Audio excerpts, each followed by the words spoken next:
Lesson number 2, India's foreign policy. In this last chapter, we learned the meaning of foreign policy and the factors that affect it. In this chapter, we are going to study the background of features of our foreign policy. India's foreign policy. India's foreign policy has been influenced by the ideas of peace and tolerance which come from our ancient history. The Indian culture teaches us that the whole world is like a family, Vasudhaiv Kutumbakam. This is expressed through our foreign policy. The principles of international peace and understanding which emerged from India's freedom struggle have also influenced our foreign policy. On 15th August 1947, India got her independence.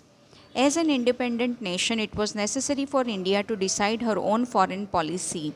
However, the broad outline of the foreign policy had been decided in the pre independent period itself. It included the following points: opposition to colonialism, cooperation with peace loving nations, opposing any distinction on the basis of race or color, supporting the freedom struggles in other countries, striving to establish world peace. As the head of the interim government, Pandit Jawaharlal Nehru had given a speech on 7th September 1946 in which he had clearly stated the objectives of India's foreign policy. He stressed on the need to formulate an independent foreign policy, not falling prey to the pressures of the other nations. Constitutional provisions in India's foreign policy. After gaining independence, India started formulating her own independent foreign policy. Protecting the independence of the nation and preserving our territorial integrity are the basic objectives of our foreign policy.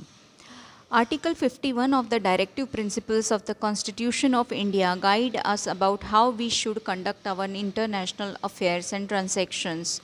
This article states that principles of our foreign policy.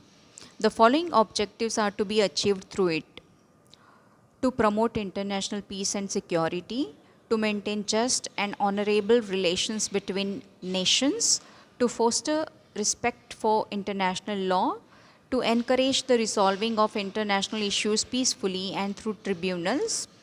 Some of the main features of India's foreign policy are as follows: opposition to imperialism and colonialism. Imperialism means disrespect for the freedom and sovereignty of other nations.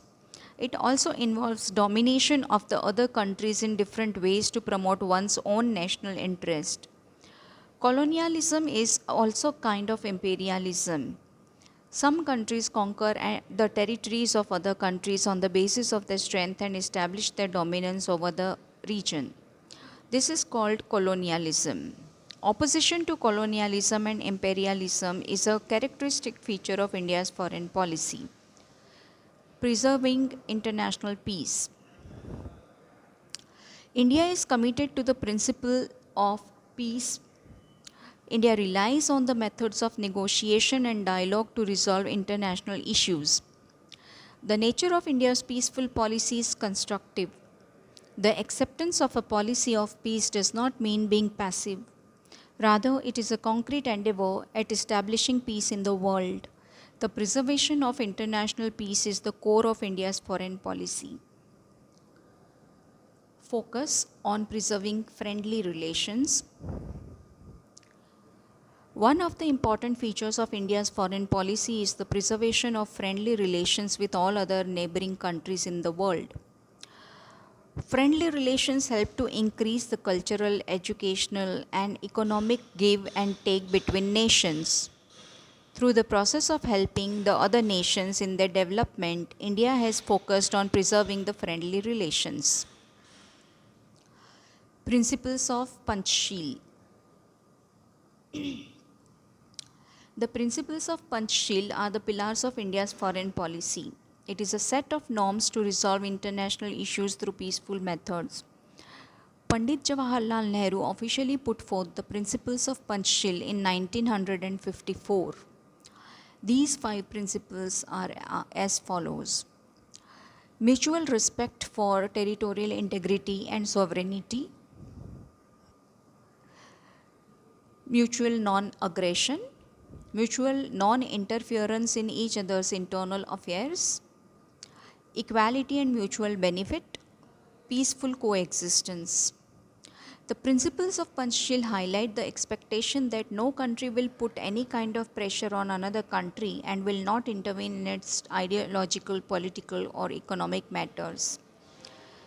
Non alignment. Non alignment does not mean being neutral or indifferent.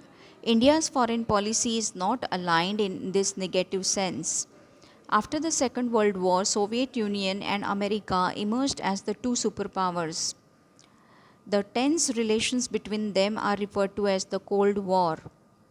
During this period of the Cold War, there was an atmosphere of suspicion and tension in the world.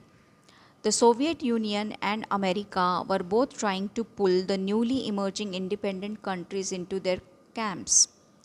Pandit Nehru clearly put forward India's stand by stating that India would not join any camp as she did not wish to be dominated by anyone.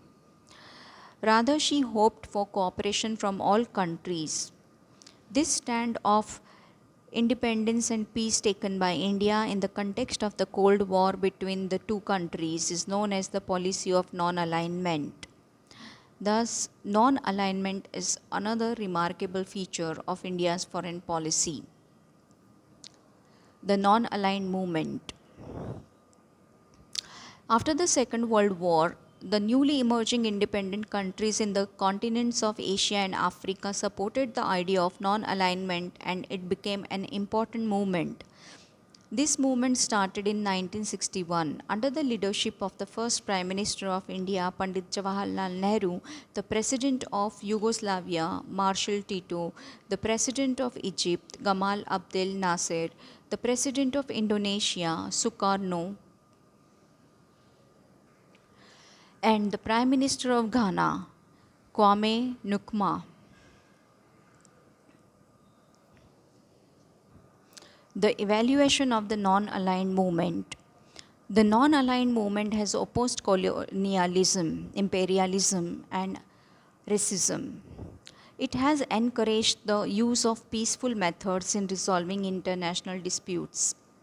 India led this movement under the guidance of Pandit Jawaharlal Nehru. Subsequently, also, India has been actively supporting the movement. Though the Cold War has ended, this movement continues to be important. The non aligned movement is based on the eternal values of humanism, international peace, and equality. It motivated the less developed countries to come together. Also, it gave a new confidence to such countries to stand with dignity in international politics.